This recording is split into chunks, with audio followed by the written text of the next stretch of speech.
আসসালামু আলাইকুম ওয়া রাহমাতুল্লাহি ওয়া বারাকাতুহু। প্রিয় সুধী, আশা করি সকলেই ভালো আছেন। আজকে আমি মদিনা মুনাওয়ারার একটি ঐতিহাসিক মসজিদ নিয়ে আপনাদের সম্মুখে উপস্থিত হয়েছি।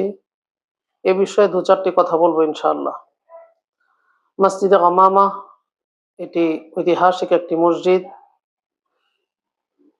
এই মসজিদের জায়গাটিতে আল্লাহ রসুল সাল্লাল্লাহু আলাইহি ওয়াসাল্লাম বৃষ্টির জন্য নামাজ আদায় করে দোয়া করেছিলেন।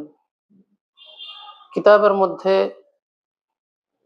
এমন কথা উল্লেখ রয়েছে যে এই জায়গাটিতে আল্লাহ রসুল সাল্লাল্লাহু আলাইহি ওয়াসাল্লাম ঈদের নামাজ আদায় করেছিলেন।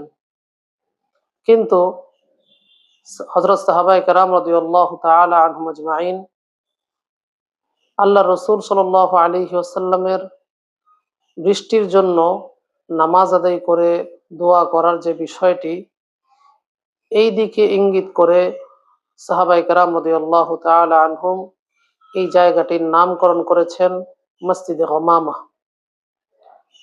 বর্তমানে যে ভবনটি রয়েছে এটি ওসমানী খেলাফতের যুগ থেকে দাঁড়িয়ে আছে। এই মসজিদটি মসজিদে নববীর যে চত্বর রয়েছে সেই চত্বরের অদূরেই অবস্থিত। আশা করি ইনশাআল্লাহ হাজী সাহেবগণ যখন মদিনা মুনাওয়ারায় যাবেন তখন এই মসজিদটি আসা যাওয়ার মধ্যেই এর জিয়ারত হবে ইনশাআল্লাহ। আল্লাহ পাক আমাদের সবাইকে মদিনা মুনাওয়ারার জিয়ারতের জন্য কবুল